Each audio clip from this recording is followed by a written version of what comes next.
देखिए, वाणी को निचोड़ कर हम सबों के बीच में रखते हैं।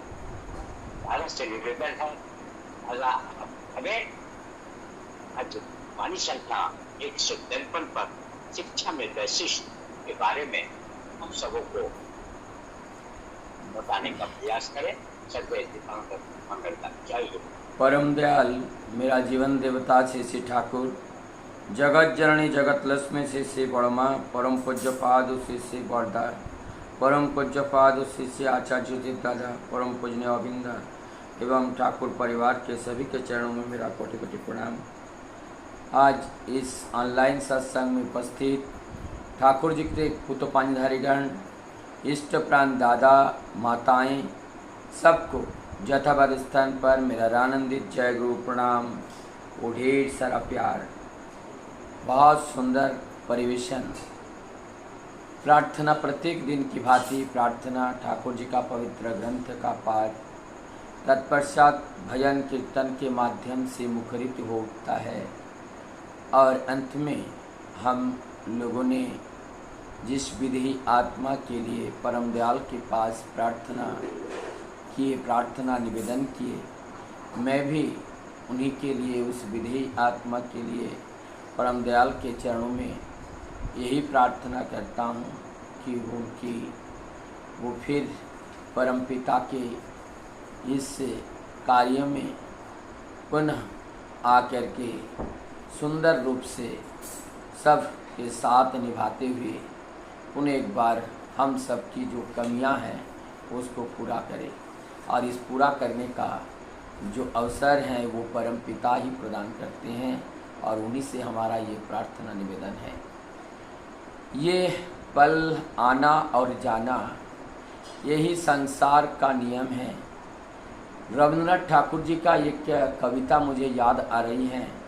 प्रथमे जेदिनी तुमी एसेছিলে भबे, सबे मात्र केঁদেছিলে হেসেছিল সবে, एमन जीवन करिते गठन, मरणे हासिबे तुमी काँदिबे त्रिभुवन। हम लोग जिस दिन आते हैं, बच्चा रोता है और सब लोग हंसते हैं, लेकिन ऐसा कर्म परम पिता के दया से करके जाते हैं। जाते समय जाने वाला हंसता है और उनको विदा देने वाले सब रोते हैं। ऐसा ही हमारे जीवन में करता हुआ चलना है और ये चिर सत्य हैं। हम आए हैं जाने के लिए, जाना जब है तो कुछ करके ही जाना है और क्या करना है वही विचारने के लिए, वही जानने के लिए परम पिता को गुरु रूप में जीवन में धारण करना है। जब तक हम उनको धारण नहीं कर पाते हैं, योग युक्त तो नहीं होते हैं उस परम पिता के साथ, तब तक हमारी बुद्धि, हमारी दृष्टि नहीं उजागर हो पाता है। तब हम ना तो देख पाते हैं, ना हम सुन पाते हैं। हम देख भी पाते हैं, सुन भी पाते हैं, लेकिन जागतिक भाव से, उन वास्तविक भाव से, यथार्थ भाव से हम उनको देख नहीं पाते हैं, समझ नहीं पाते हैं। जब तक यथार्थ भाव से ना समझ पाएं, तब तक हम उनके वास्तविकता को समझ नहीं पाते हैं। जो भी हैं, आज हम आप सबको लेकर के चलते हैं आज की विषय वस्तु वाणी के ऊपर। बहुत ही हर वाणी हमें बहुत कुछ सिखाती हैं और वो आज की वाणी है शिक्षा में वैशिष्ट। कितनी सुंदर ये वाणी है। ठाकुर जी की एक वाणी है, दीक्षा निये शिक्षा धरिस, आचार्य के करे सार, आचारणी बोध चयने ज्ञानेर सागर होना पार। ये जो ज्ञान की सागर है उसको पार करने के लिए हमें दीक्षा लेना है। उससे शिक्षा से पहले दीक्षा है। और दीक्षा क्यों लेना है? क्योंकि दीक्षा के माध्यम से हमें क्या शिक्षा लेना है, किसकी अभ्यास करना है, वो दीक्षा के माध्यम से वो उपदेश हमें प्राप्त होता है। और वो उपदेश के माध्यम से ही और उनकी आचार्य के द्वारा बताए गए, दिखाए गए आचरण को जीवन में उतारना ही ये शिक्षा है। ठाकुर जी की एक वाणी है, लेखा पढ़ा सीखले तारे। जो लेखा पढ़ा, जो लिखाई पढ़ाई जो हम सीखते हैं, उसी को शिक्षा नहीं कहते हैं। अभ्यास, व्यवहार और सहज ज्ञान जब हमारे अंदर नहीं होते हैं तो उसका शिक्षा नहीं कहा जाता है। अब ये जो शिक्षा दो शब्द से बना है, और ये शिक्षा जब हम शिखर लिखते हैं, शिखर में भी यही शा का प्रयोग होते हैं, हमें ये शिक्षा शिखर तक पहुंचाती हैं। तो शिक्षा यहाँ पर हमें सीखना है, तो हमें क्या सीखना है? हमें सीखना है जो हमें आचरण करके हमारे आचार्य सिखाएं, उस ज्ञान को, उस विद्या को और वही संस्कार को हमारे जीवन में उतारना होता है। एक होते हैं ट्रांसफॉर्मेशन, उनका रूपांतरण करना है। रूप का अंतरण अर्थात हम जिस रूप को लेकर के धरा पे आए हैं, वो रूप पूर्व जन्म की जो संस्कार से हम संस्कारित थे और वही संस्कार लेकर के हम जन्म लिए हैं। तो विगत संस्कार को में जो परम पुरुष के संस्कार के साथ मेल ना खाएं, उस संस्कार को निकाल के बाहर करना और परम पुरुष के संस्कार को अपनाना, ये शिक्षा का मूल है। और यहाँ पर ठाकुर जी ने बोले हैं शिक्षा का जो वैशिष्ट है, वैशिष्ट क्या है? वैशिष्ट को हमें समझना है, ये इम्पोर्टेंट है। हमें परम दयाल को वैशिष्ट पाली कहते हैं, आपुरायमान कहते हैं, परम प्रेममय कहते हैं, और इनमें से एक वैशिष्ट पाली है। हमारे वैशिष्ट क्या है हम नहीं जान पाते हैं। वैशिष्ट को हम नहीं जान पाते हैं तो कौन जानते हैं? जो हमें निर्माण किए हैं। वैशिष्ट का अर्थ ही होता है गुण। किस गुण से हमें भर दिया है और उस गुण का विकास करना है, तभी परम पिता का इच्छा मूर्त होगा। हर व्यक्ति, हर वस्तु इस धरती पर जो अवतारित होते हैं, जो आविर्भाव होते हैं, जिसका जन्म होता है, उसका निश्चित रूप से एक गुण से वो भरे होते हैं, वही उनका वैशिष्ट है। हमारी अज्ञानतावश हम अपने वैशिष्ट को ना जानने के वजह से हम अपने देह सुख के लिए, इंद्रिय तृप्ति के लिए हम उसी कार्य में लिप्त हो जाते हैं और उसी कार्य में मग्न रहते हैं, और हम अपने वैशिष्ट को भूल करके, हम अपने वैशिष्ट को पथ को छोड़कर हम दूसरे पथ पर चलने लगते हैं, जिससे हमारा वैशिष्ट का विकास नहीं होता है। और ये वैशिष्ट जो गुण है, गुण के बारे में कौन जानते हैं? वो परम पुरुष जानते हैं, परम पिता जानते हैं, जो विश्वकर्मा है, जो इस विश्व की निर्माता है, वही जानते हैं। और जब वही जानते हैं, जब हम उनके पास जाएं और उनके नीति नियम को पालन करते हुए चलने पर हमारा वास्तविक जो वैशिष्ट है, उस वैशिष्ट में निखार आती हैं।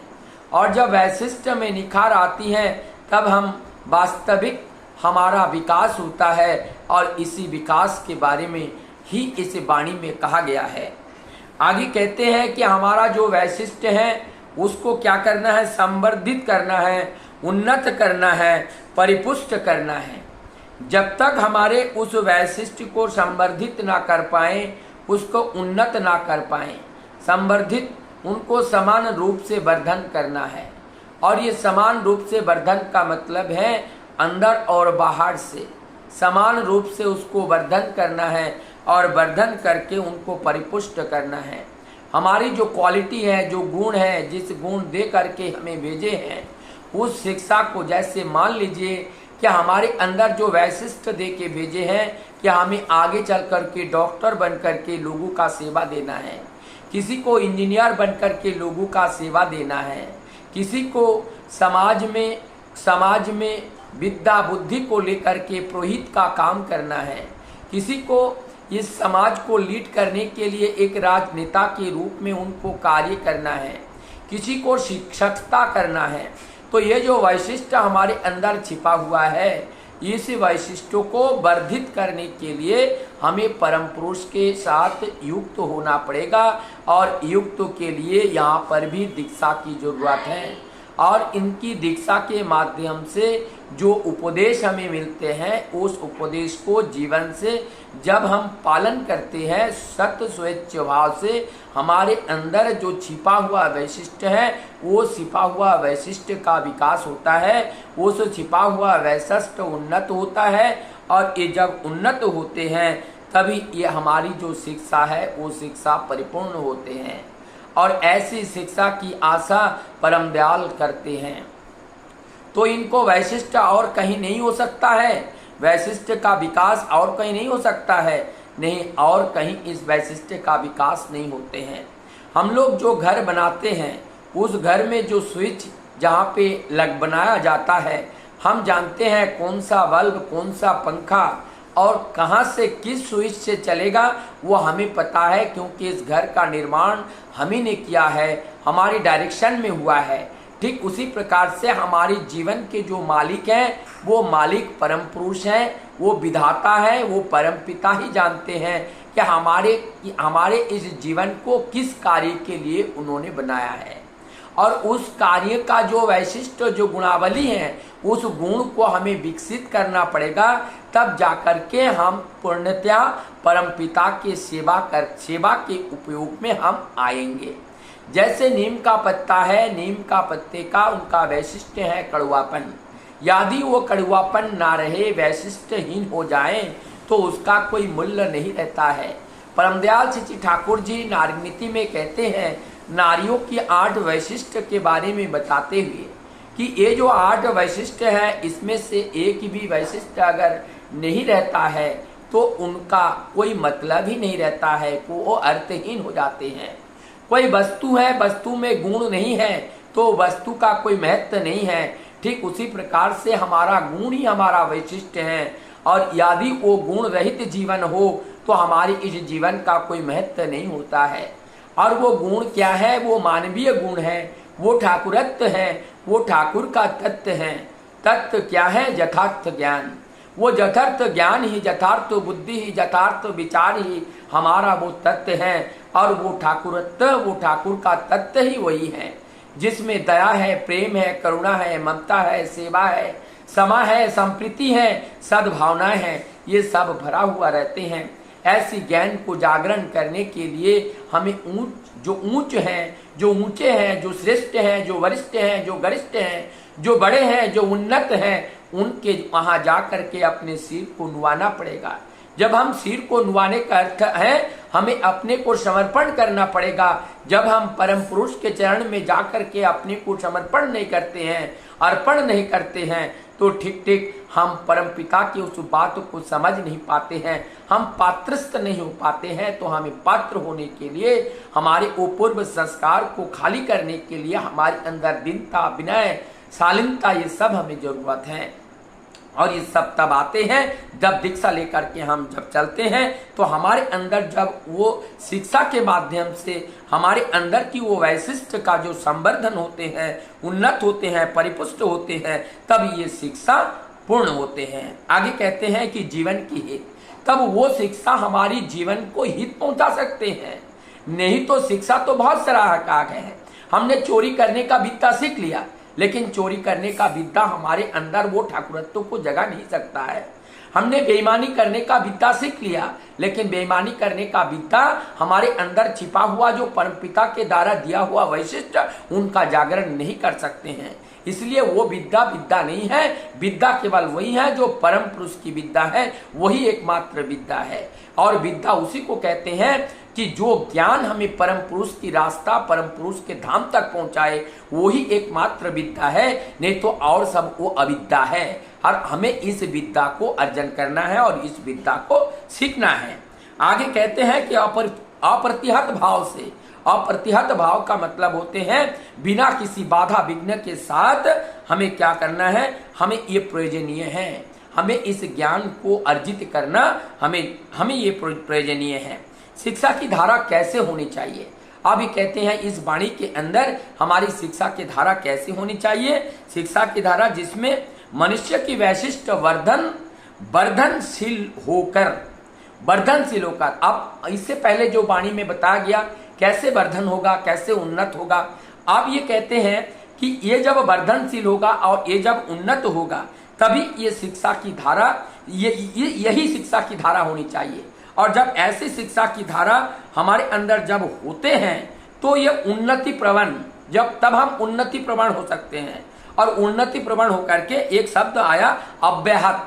अव्याहत मतलब कोई भी हत नहीं कर सकता है, हमारी रास्ता को कोई भी अवरुद्ध नहीं कर सकता है। कब? जब हमारी अंदर इस तरह से संवर्धित और उन्नत और परिपुष्ट वैशिष्ट जब हो गया, तब हमारी रास्ता को बाधा नहीं दे सकते हैं, ये अबाध हो जाएगा।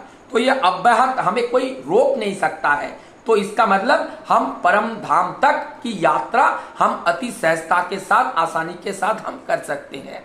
तो बोलते हैं कि ऐसे शिक्षा ही जीवन और समाज को क्या कर सकते हैं? समृद्धि कर सकते हैं।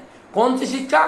जो शिक्षा हमारी अंदर जो संवर्धित, उन्नत और परिपुष्ट करते हैं। कौन सी? उस दैवीय गुण को, उस ठाकुर तत्व को जो जगा सकते हैं, वही शिक्षा एकमात्र शिक्षा है। और यही शिक्षा के द्वारा हम अपने जीवन को भी, अपने परिवार को भी और अपने समाज को भी हम उन्नत कर सकते हैं। अर्थात उस परम पिता की राह पर ले जाने के लिए हम ले जाने के लिए हम उन लोगों को प्रेरित कर सकते हैं। जब तक हम ऐसी शिक्षा नहीं प्राप्त करते हैं, तब तक ना तो हम अपने की उन्नत कर सकते हैं, ना तो परिवार की, ना तो समाज, ना तो राष्ट्र की उन्नत हो सकता है। तो ये राष्ट्र और समाज और परिवार और अपने जीवन की उन्नति के लिए ऐसी शिक्षा की जरूरत है जिस शिक्षा में हमारे अंदर के छिपा हुए ठाकुरत्व का जागरण होता है।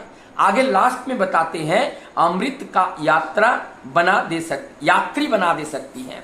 और अमृत की यात्री, तो हमें क्या बनना है? अमृत पथ का यात्री बनना है।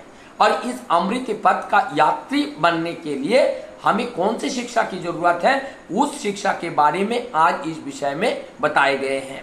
शिक्षा अनेक प्रकार के इस जगत में है, लेकिन वास्तविकता शिक्षा उसे कहते हैं जिस शिक्षा को प्राप्त करके माँ के हृदय के दर्द है, वो दर्द को हम समझ पाते हैं। हमारी पिता की इच्छा को, उनकी मुखमंडल को देखकर हम समझ सकते हैं। हमारी भाई बहन, हमारे परिवार, हमारे समाज के दुख कष्ट को देख करके हमारे हृदय में जो शिक्षा पीड़ा उत्पन्न कर देती है और समाज की जरूरत, समाज की जो आवश्यकता है, उस बात को जो हमारे मन मस्तिष्क पर उजागर करते हैं, वही शिक्षा एकमात्र वास्तविक शिक्षा है। और उसी शिक्षा से हम अपने और अपने परिवार और समाज को उन्नति के शिखर तक ले जा सकते हैं।